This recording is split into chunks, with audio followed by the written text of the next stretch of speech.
Para hablar de la Agenda 2030 podemos empezar o bien por el trasfondo o analizar la agenda en sí, qué es lo que dice la agenda, qué establece, cuáles son sus objetivos teóricos, y ya empiezo por decir que, por supuesto, es un ejercicio de virtuosismo en lo que se llama manipulación o secuestro del lenguaje. Los epígrafes, todos ellos, o la mayoría, podrían ser suscritos por cualquier persona medianamente equilibrada, pero en realidad hay que profundizar en ellos. No todos, pero la mayoría sí. Son 17 objetivos y dentro de cada objetivo hay varias metas y ahí está muchas veces la trampa. La agenda, yo creo que la mayor parte de la humanidad no se la ha leído ni sabe casi que existe, o le suena que hay una cosa llamada Agenda 2030, pero no son conscientes, o la mayoría no lo es, de que esto es la hoja de ruta de eso que llamamos hace tiempo ya nuevo orden mundial. Nuevo orden mundial, por cierto, que bueno, hay muchas, esta expresión se ha utilizado a lo largo de la historia en diferentes ocasiones, ya desde el siglo XVII se habla del nuevo orden mundial, con una preponderancia de las potencias protestantes, sería después de la paz de Westfalia. Últimamente, cuando se habla de este nuevo orden, estamos hablando de algo distinto. Podría tener que ver, claro, lo podríamos enlazar con aquel. Pero este nuevo orden, por supuesto, tiene unos objetivos clarísimos que la agenda ha recogido y lo desarrolla en estos 17 objetivos y sus metas. Podríamos reducirlo a muy pocos conceptos para poder abarcar el tema, ¿no? Aquí en una conferencia. Este nuevo orden mundial, yo creo que lo más destacable es que aspira a suprimir o minimizar al máximo las soberanías nacionales. Para eso hay que combatir la identidad de las naciones. Y esto afecta de forma muy particular a los países cristianos, más específicamente a los católicos.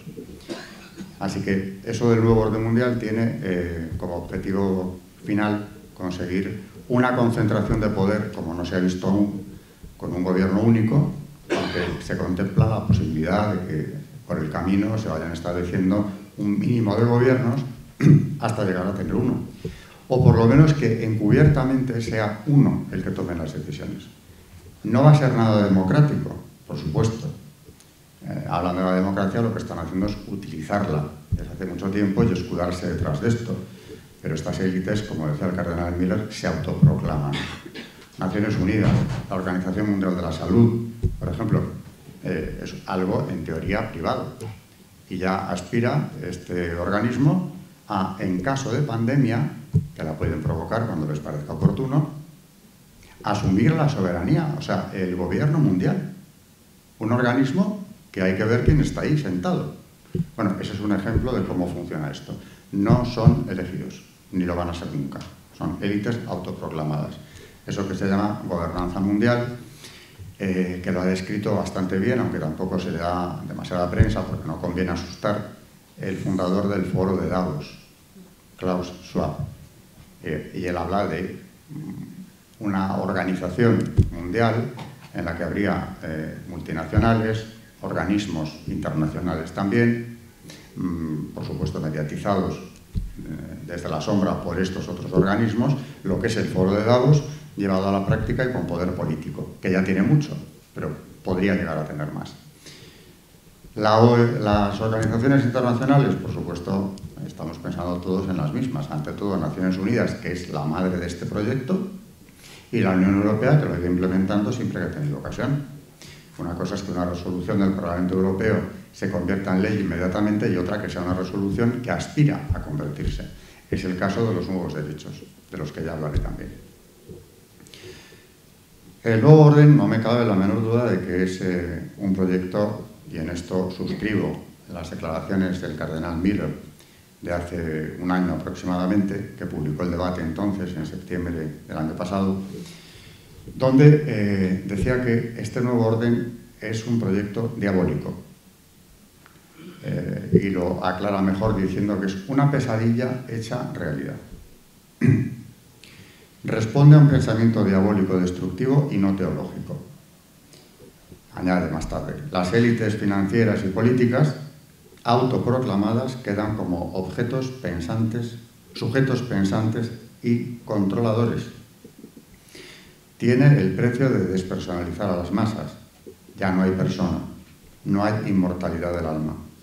Esto implica la reducción del 99% de la población mundial a una biomasa astillada. Un material humano, un grupo de consumidores.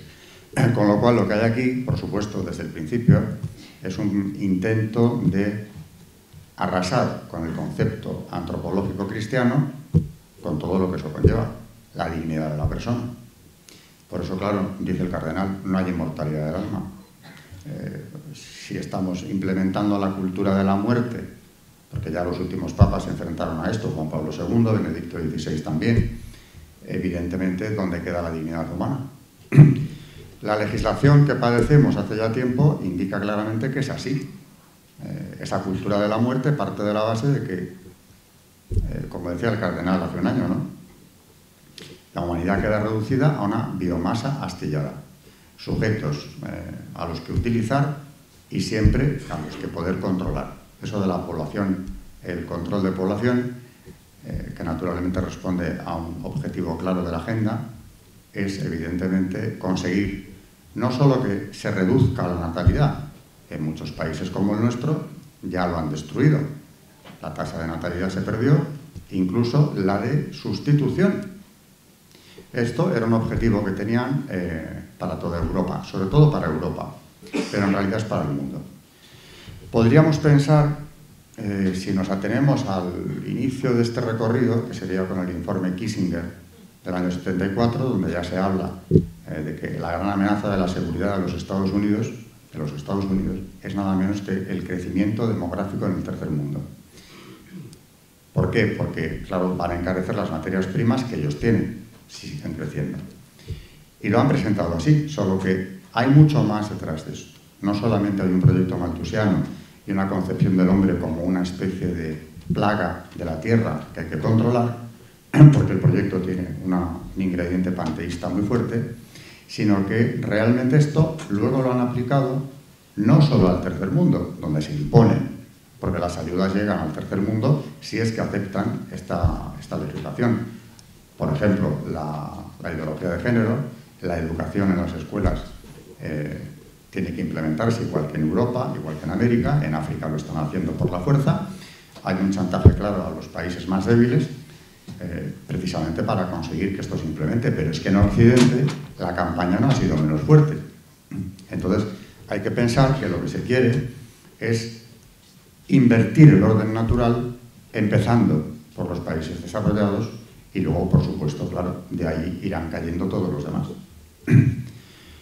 ¿En qué me baso para esto? Pues muy brevemente voy a hacer un repaso de dónde sale esto. Y como digo, el engendro tiene su origen en Naciones Unidas, que empieza ya a celebrar cumbres, siempre han estado ellos al timón del proyecto, y dentro de estas destacaría una, que es la cumbre de Río del año 92, donde ya se toma el acuerdo, se llama también Cumbre de la Tierra, de redactar un documento que proteja al planeta.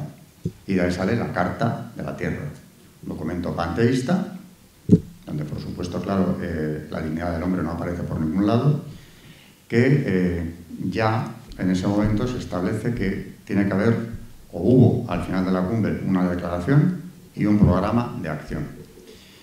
El documento que tenían que redactar, y redactaron, es esa Carta de la Tierra, que aspira a ser una constitución mundial. Es interesante ver quién redacta la Carta. Y claro, al efecto se había creado, también en la Cumbre de Río, un consejo llamado de la Tierra. ¿Quién preside el consejo? También es interesante ver los datos. Maurice Strong. En esta persona se dan cita precisamente las organizaciones que han estado detrás de la Carta desde el principio. Strong era entonces subsecretario general de Naciones Unidas y además secretario general de las conferencias de la ONU para el medio ambiente. El medio ambiente ha sido el gran instrumento que nos han ido marcando como el norte de lo que hay que conseguir, salvaguardar el planeta y, claro, naturalmente esto pasa por cuidar el medio ambiente. Aparte de esto, Maurice Strong era también miembro del comité organizador del Foro de Davos. Vamos atando cabos, Naciones Unidas, Foro de Davos, y también era un personaje muy relacionado con el Club Bilderberg, una de las principales y más conocidas ya hoy organizaciones pantalla de la masonería. Aquí se da cita todo, el propio proyecto del nuevo orden mundial es masónico. La masonería ha aspirado siempre a reducir al máximo el poder de los estados, de ahí que en todas las condenas pontificias desde el siglo XVIII hayan subrayado, las dos primeras concretamente, de Clemente XII y Benedicto XIV, hablan de lo mismo. Es un peligro para la seguridad de los estados y la salvación de las almas. Es decir, hay una actividad de conspiración, para eso está el secreto, bien guardado en las logias, que ha ido cambiando el mundo hasta que este pensamiento, de hecho, ha sido asumido en buena medida dentro de lo que se llama la corrección política hace ya mucho tiempo.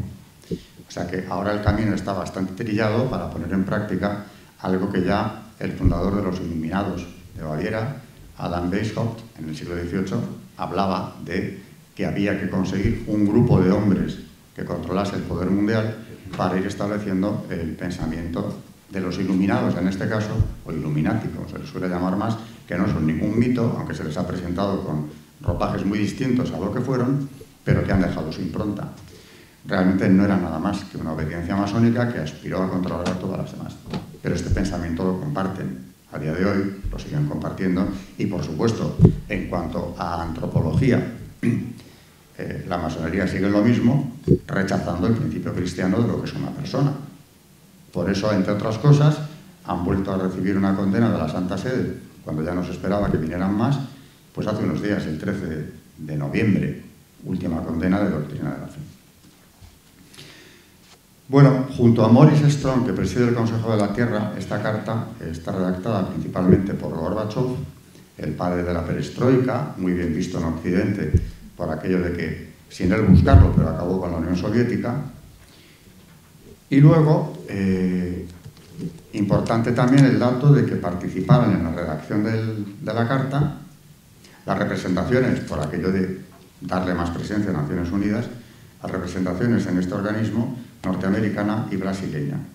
La Fundación Rockefeller, por otro lado, ahí estamos hablando de masonería y nuevo orden mundial 100%, porque además su gran logia, que lleva su nombre, viene precisamente de una decisión cuando los Iluminados fueron eliminados, proscritos en Baviera, y una rama pasa a los Estados Unidos. De la gran logia de Colombia viene la Rockefeller.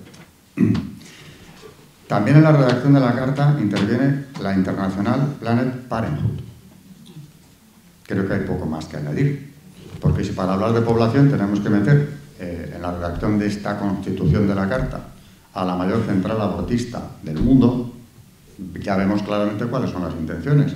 De ahí que en la cumbre del Cairo del año 94, quien la presidía era nada menos que Fred Seid, un doctor que era el representante de Ghana en Naciones Unidas y presidente de Planet Parenthood. Así salió la cumbre, pero ya se veía por dónde iba el asunto. El secretario general de la cumbre era Seid. Con estos mimbres, pues salió lo que salió. Por si alguien tenía dudas, la carta ha pasado de siempre con estos documentos. Una primera lectura no nos ilustra suficientemente sobre lo que hay ahí, porque han cuidado enormemente, también aquí ya se hacía el lenguaje. En otros momentos son más descarnados. Por ejemplo, los documentos finales de las cumbres del Cairo y de Pekín, población en el Cairo, al año siguiente, el 95, la mujer, el empoderamiento de la mujer en Pekín, ahí hablan ya con más crudeza. Y están hablando de cómo hay que utilizar la ideología de género como un arma para reducir la población y cambiar el concepto antropológico. Naturalmente, de ahí viene la autodeterminación de los géneros, la rebelión contra Dios. Al fin y al cabo, lo dado no importa nada, yo decido lo que soy y puedo ir definiendo más géneros. Ahora ya vamos por un número asombroso de géneros. En el 97, si no leemos la carta, pero nos vamos a lo que dice su redactor principal, Gorbachev, declara: necesitamos encontrar un nuevo paradigma que reemplace los vagos conceptos antropológicos. Esos nuevos conceptos se deberán aplicar a todo el sistema de ideas, a la moral, a la ética, y constituirán un nuevo modo de vida. Y aquí viene la claridad absoluta. El mecanismo que usaremos será el reemplazo de los 10 mandamientos por los principios contenidos en esta Carta o Constitución de la Tierra. El reemplazo de los 10 mandamientos. Por eso a la Carta se le construyó un arca para transportarla en procesión, que fue llevada a la sede de Naciones Unidas, llamada Arca de la Esperanza. Un remedio bastante descarado del Arca de la Alianza, el Arca de la Esperanza, decorada con escenas panteístas, fue llevada en procesión a la sede de Naciones Unidas y luego trasladada a la cumbre de Johannesburgo para que iluminara a los asistentes con su presencia. Es sagrada. Aquí entramos en un terreno un tanto demencial, pero que hay que conocer, aunque sea sucintamente. He mencionado de pasada, pero no hay tiempo de más, cada una daría para una conferencia las cumbres principales en cuanto a la ingeniería social anticristiana que preside todo el proyecto. El Cairo, bueno, Río es el origen, no el origen, pero es el punto de arranque ya más claro. El Cairo en el 94, Pekín en el 95, Juan Pablo II oponiéndose a ambas con todas sus fuerzas. Y en aquel momento, de pasada, comentaré algo que parece anecdótico, pero no lo es tanto. La representación de la Santa Sede en la cumbre de Pekín, que por cierto, para presidirla, el Papa en esta ocasión eligió a una mujer, Mary Ann Glendon, una catedrática de Harvard, experta en Naciones Unidas en derechos humanos, por aquello de que era mujer, madre de familia y, por supuesto, dispuesta a defender la verdad. Cuando iban a partir hacia Pekín, a Navarro Valls, Juan Pablo II le dijo que estaba preocupado por esta situación, evidentemente, lo había dicho por activa y pasiva en múltiples ocasiones ya, que había que rezar más y que si algo iba mal allí en Pekín, buscaran refugio en el pueblo. Frase bastante terrible, porque claro, los representantes pensaron, ¿con qué pensará que nos vamos a encontrar? Decidieron que habían comprendido el mensaje cuando vieron que la prensa internacional para nada hablaba, publicaba una sola línea del debate que se estaba manteniendo en Pekín. Nada. Se hablaba de la cumbre, claro, era de Naciones Unidas, pero de sus aspectos folclóricos. Las fiestas, la apertura, el ballet de mujeres sometiendo a los hombres en lucha abierta, pero por supuesto del debate no. Ante lo cual decidieron que ahí estaba el problema, que el pueblo tenía que ser informado. Y efectivamente enviaron vía fax un documento a las principales agencias informativas diciéndoles lo que se estaba tocando allí y cuáles eran las contradicciones que había en la cumbre. La mayor parte de agencias lo publicaron. Y claro, todavía en el 95, que el fruto no estaba tan maduro como hoy en algunos parlamentos europeos, se interpeló a sus gobiernos. ¿A quién han enviado ustedes a Pekín a defender esto? Que es la destrucción de la familia natural, luego han creado otros modelos de familia alternativa. Y claro, ahí se comprendió que efectivamente la oscuridad en la que actúan es necesaria, o sobre todo lo era antes, ahora menos, para ir introduciendo toda esta nueva ideología. Vamos ya con la agenda. Ha ido creciendo, al principio tenía la mitad de objetivos, cuando ya es aprobada en 2015 por la Asamblea General de Naciones Unidas, ya hemos pasado a tener 17. El primero, dije al principio que quién no va a suscribir los epígrafes. Fin de la pobreza, pues estamos todos de acuerdo. Pero claro, ¿cómo nos proponen hacer esto? Consiguiendo un desplome de la población. Alguno de los protagonistas de esta historia, ahora ya en tiempos de verdadera guerra encubierta, porque estamos en guerra, señores, ha llegado a decir que estaba sobrando el 86% de la población del mundo. Y eso no se arregla simplemente consiguiendo que no se reproduzcan. Habrá que eliminar unos cuantos, porque no todos están dispuestos a desaparecer de la faz de la Tierra por ensalmo. O sea que están hablando ya de un proyecto de genocidio y no lo encubren. Pero claro, partiendo de una antropología en la cual el hombre pues es un animal irracional, vamos, el equivalente a cualquier animal, o menos que un animal. Así que la pobreza, ¿cómo se va a arreglar? Teóricamente con menos población. Y el planeta dejará de estar amenazado. Segundo objetivo, hambre cero. Hambre cero, ¿a dónde nos lleva? Al monopolio de los alimentos. Por eso, como siempre lo que tienen en el foco de atención es la protección del planeta, hablaré más adelante de cómo lo van a hacer. El tercero de estos objetivos, salud y bienestar. insisto, ¿quién no va a estar de acuerdo en conseguir salud y bienestar para todo el mundo? Pero en este tercer objetivo, si vamos a la meta número 7 del tercer objetivo, nos encontramos ya con la salud sexual y reproductiva, tal y como la OMS la entiende. ¿Y esto qué incluye? Por supuesto, el aborto. Si vamos al objetivo quinto, viene a respaldar el tercero, porque aquí nos habla de la igualdad de género. Aquí en el tercero era en la meta 7, aquí es en la meta número 6. Objetivo 5, meta 6. Acceso al aborto, porque vuelve a mencionar los derechos sexuales y reproductivos. Los derechos sexuales y reproductivos, por cierto, también condenados por Benedicto XVI, naturalmente, y bueno, por Juan Pablo II, cuando ya empieza el aborto a legalizarse universalmente. Tenemos una encíclica espléndida, que es Evangelium Vitae, la defensa de la vida, donde él se pregunta de manera retórica cómo hemos llegado a semejante situación, que lo que era delito se haya convertido en un derecho. De los nuevos derechos, decía Benedicto XVI, que no lo eran, que no eran tal cosa, sino que en este discurso al cuerpo diplomático, que como digo no tiene desperdicio, porque la conclusión final es que las libertades religiosas, la libertad religiosa concretamente para los cristianos, se había suprimido ya, se estaba suprimiendo por vía de hecho,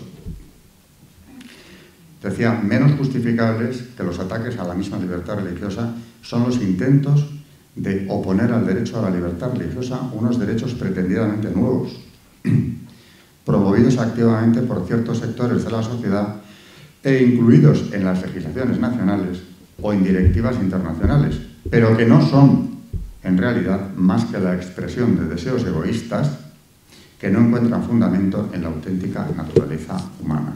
No son derechos. Aquí está toda la ideología de género, que incluye, por supuesto, el aborto. Así que es engañoso, porque nos hablan de derechos reproductivos y todo lo que están estos derechos intentando es que no haya reproducción. Con lo cual, vengo diciéndolo hace tiempo, cada vez que hablo de la gente, de los nuevos derechos. Atención, el derecho supremo que hoy en día se está defendiendo en Occidente no es el derecho a la vida, que era el fundamental, porque es la plataforma de cualquier declaración de derechos. No. Es el derecho a la satisfacción del impulso sexual, tal y como lo entendía la Escuela de Frankfurt, Marcuse, Habermas, su maestro Freud, del que beben directamente en esta escuela. Ese es el derecho supremo, porque es lo único que libera. Lo demás, es decir, la familia, el hijo, etcétera, coloniza al hombre, lo esclaviza. Así que el derecho a la vida decae hasta desaparecer y, sin embargo, sube hasta la cumbre el derecho a la sexualidad, cerrándose a la vida, por supuesto, a no ser que alguno tenga la curiosa manía de reproducirse, porque lo importante es que se satisfaga ese impulso, de cualquier modo y manera. Así que esto es lo que tenemos que tener presente. Los nuevos derechos van en esa dirección. Luego nos habla en el sexto de agua limpia.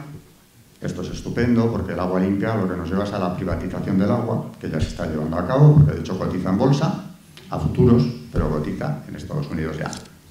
Cuando sea privada, pues harán con ella lo que quieran, porque esto es un proyecto, no nos olvidemos, por supuesto, de cambiar el orden natural, de alterar, acabar con los principios cristianos. Como decía León XIII, al hablar de la masonería en el siglo XIX, en Humanum Genus, el principal designio de la secta es destruir hasta sus cimientos todo el orden religioso y civil establecido por el cristianismo. Bueno, pues parece que han tomado de esa frase de la encíclica como el orden del día a seguir en la agenda. Dominación universal, inversión del orden natural y, por supuesto, concentración del poder, como nos ha conocido, que decía yo al principio.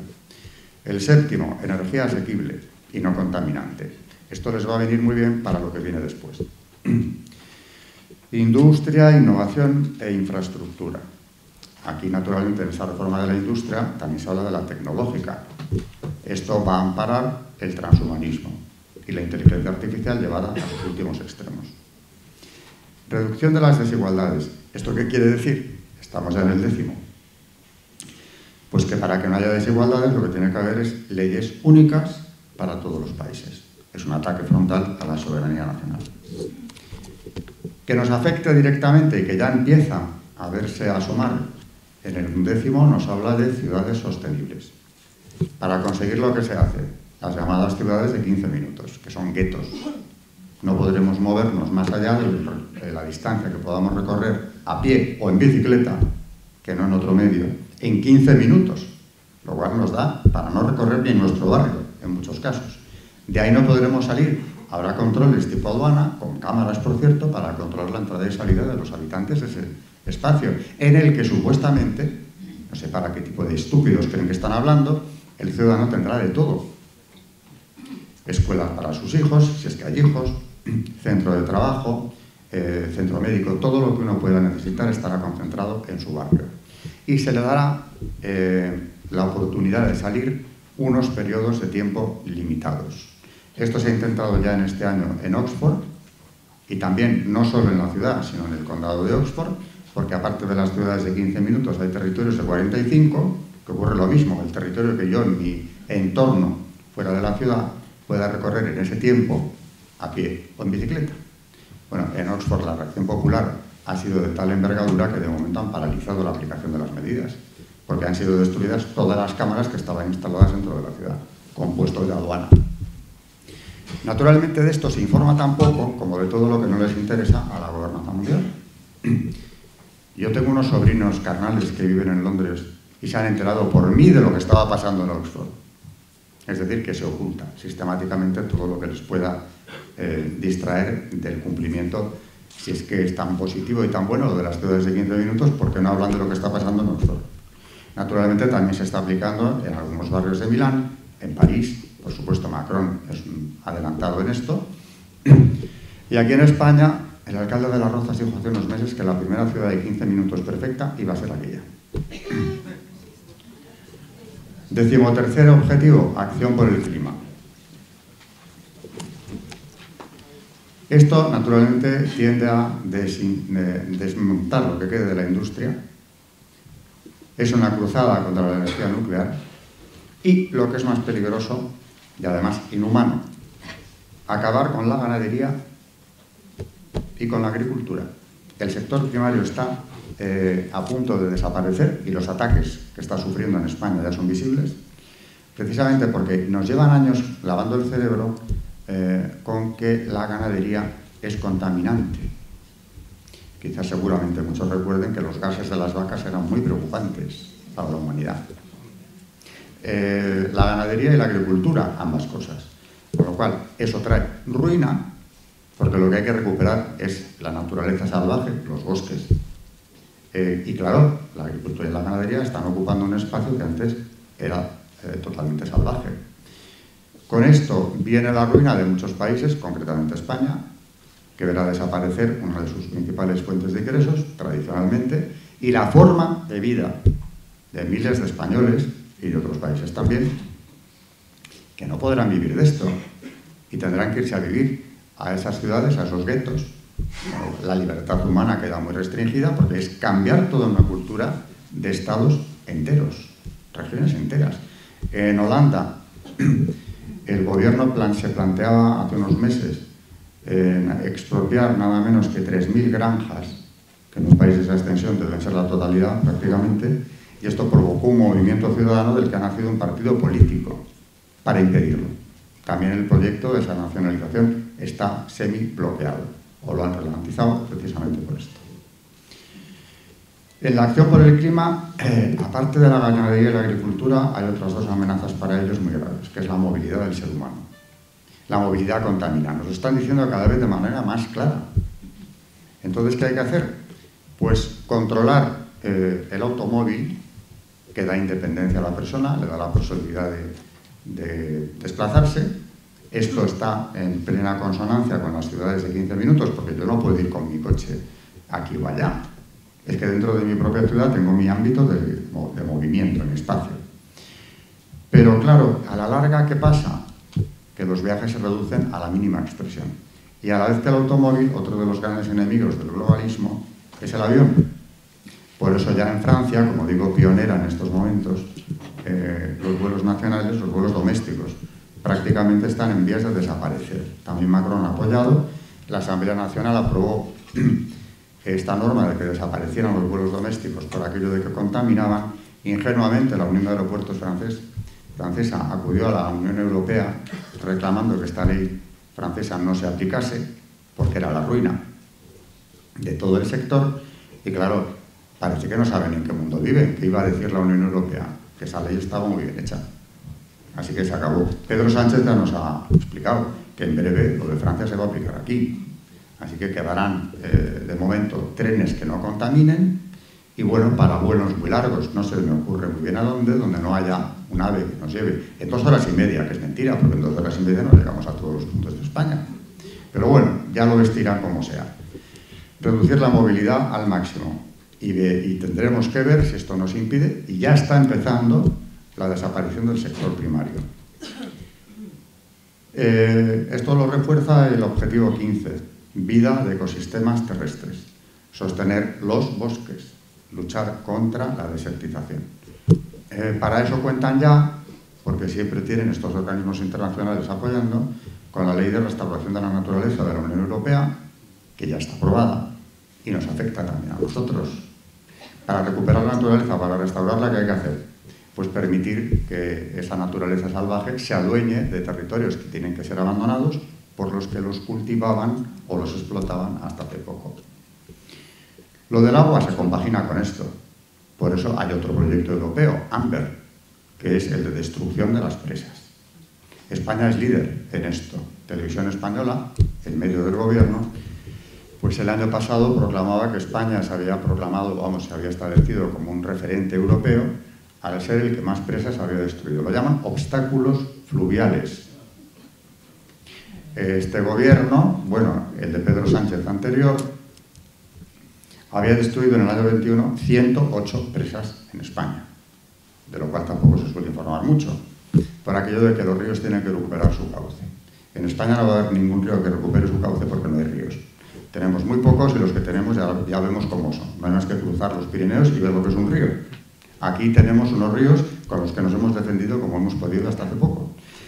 Y desde Primo de Rivera, posteriormente Franco, y después de Franco se han seguido haciendo con las presas, lo que se ha estado recogiendo, porque nuestra geografía es complicada, es agua de lluvia, principalmente, que se perdía.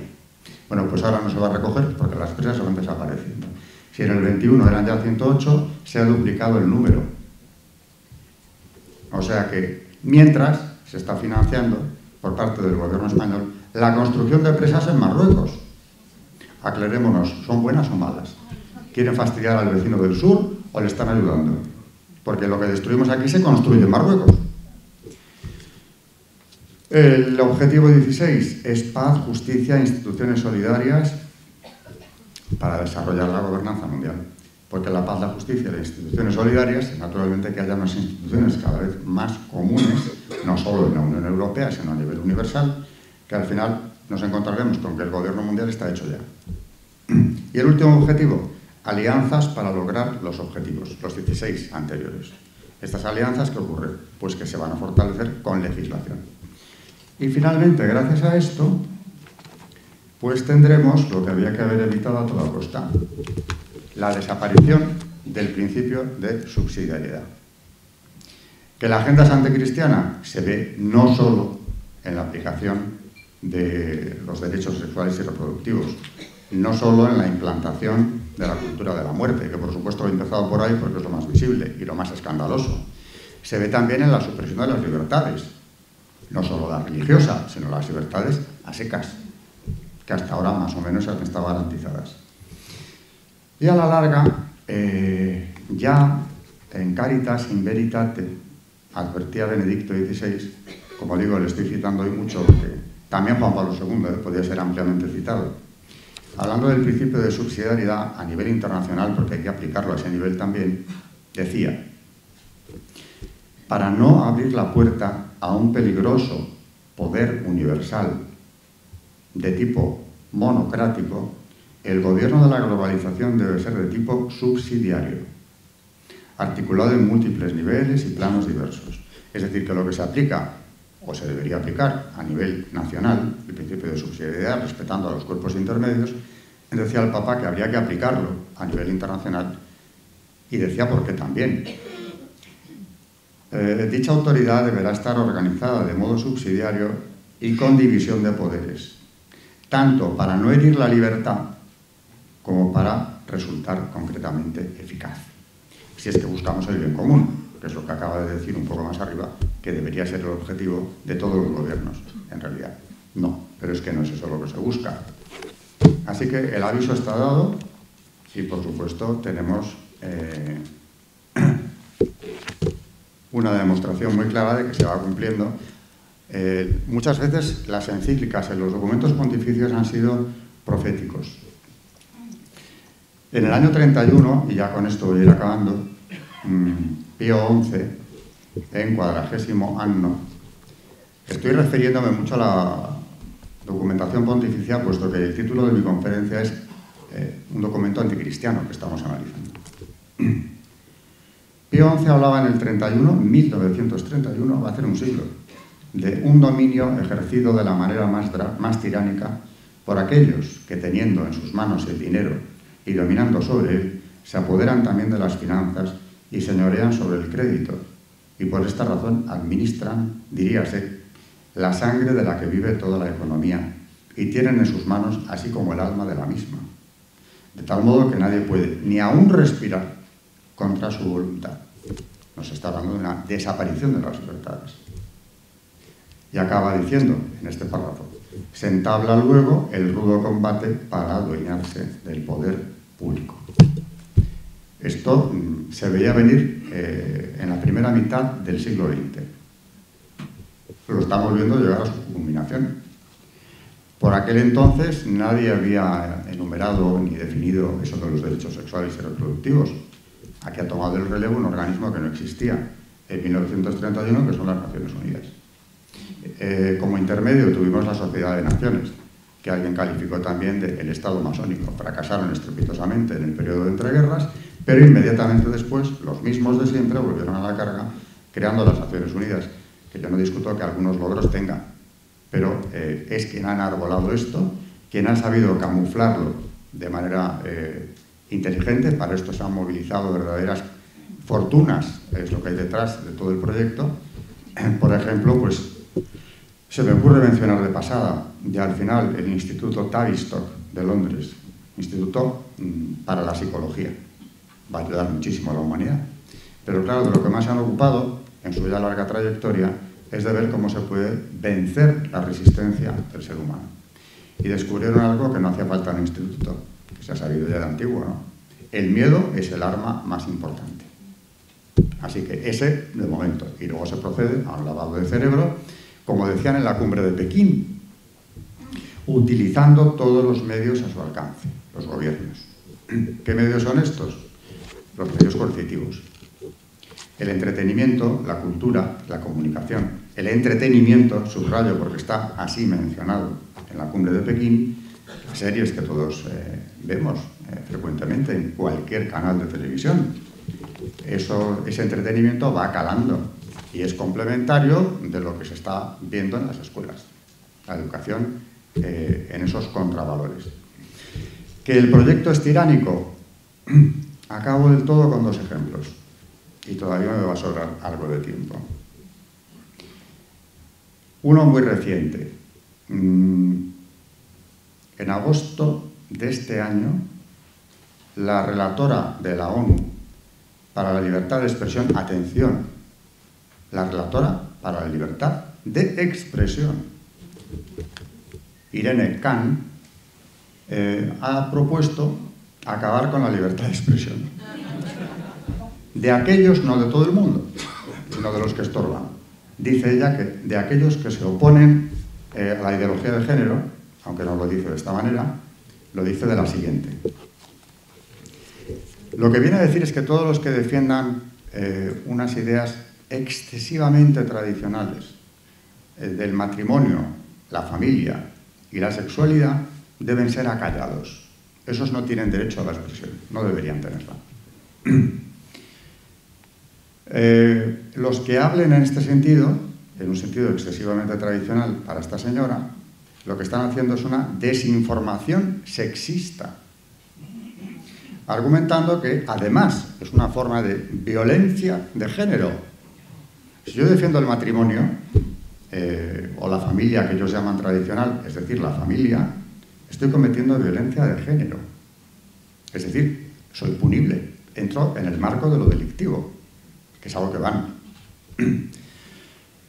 Porque, como es violencia de género, pues estoy limitando violentamente con mi discurso el derecho de las mujeres y personas no conformes con su género a expresarse o desarrollarse en el sentido que quieran. Para eso ya acuñaron en los años 90 la directora para el avance de la mujer, una feminista sueca, Caroline Hanna, el término de trabajo reproductivo o impuesto reproductivo para referirse a la maternidad, algo que lastra el desarrollo de la mujer.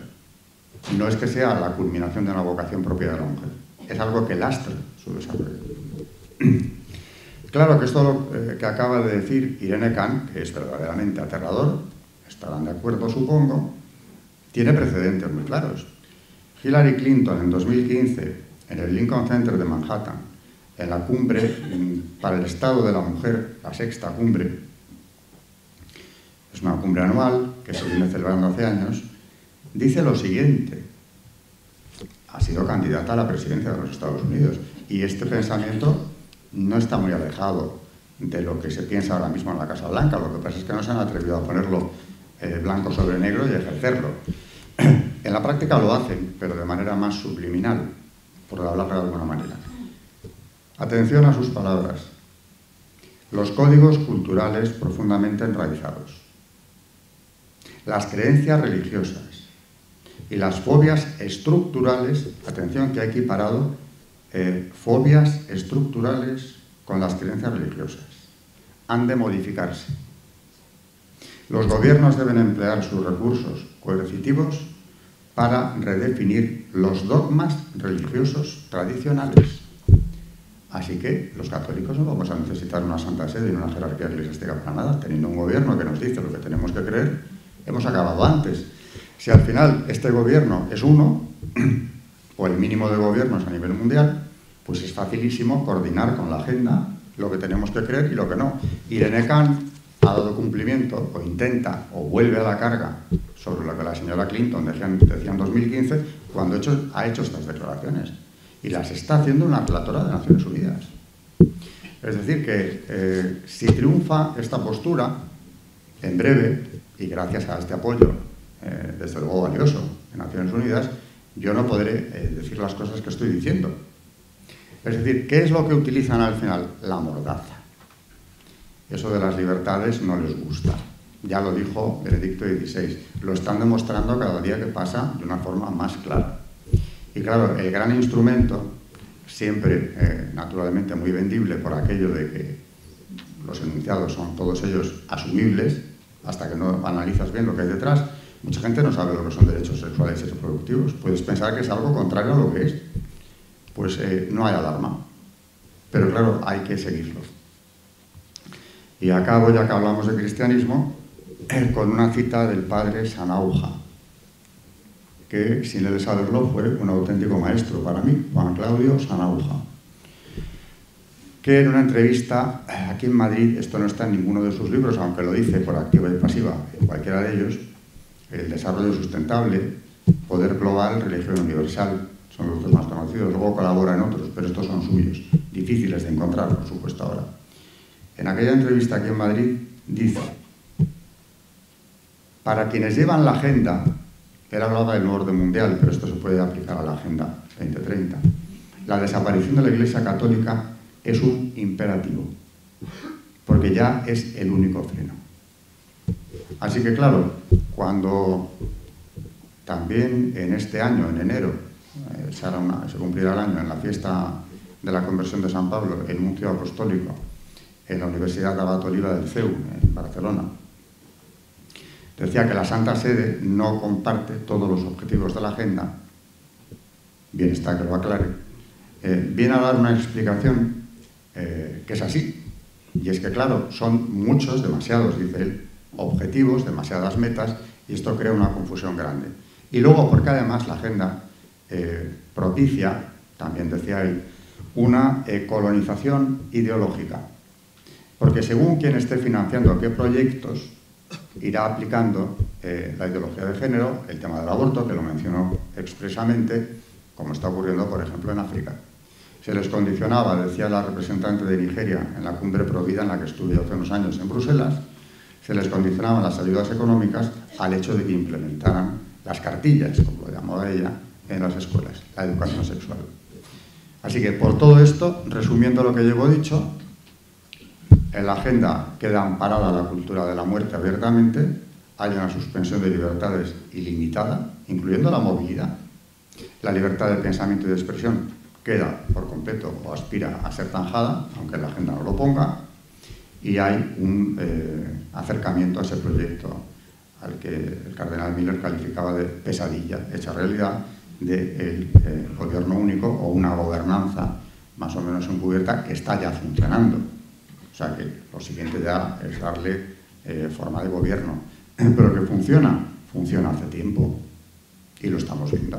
No hay un solo gobernante europeo en la Unión, concretamente, que escape a este poder. Y los que todavía resisten, como es el grupo de Visegrado, ¿con qué se encuentran? Con sanciones de la Unión Europea, que les privan de fondos, por ejemplo, de recuperación, para ver si consiguen doblegarles. Y claro, enseguida los llaman extrema derecha. No tienen que llegar a eso, es que con que defiendan la identidad nacional y las libertades de su pueblo, ya son extrema derecha. Así que nos queda poco, pero hay que saber de qué hablamos cuando hablamos de la agenda. En el día de hoy aquí, pues en las ponencias que vengan, todo esto supongo que se irá desarrollando a partir de aquí. Pero como presentación, esto es la agenda. No sé si alguien va a disentir, no creo que mucho, por lo que he visto en el programa, pero esto es el resultado muy condensado de lo que podemos llegar a conocer después de un estudio medianamente detenido de la agenda y sus connotaciones, su historia, quiénes han ido protagonizando esto y qué es lo que han dicho al respecto.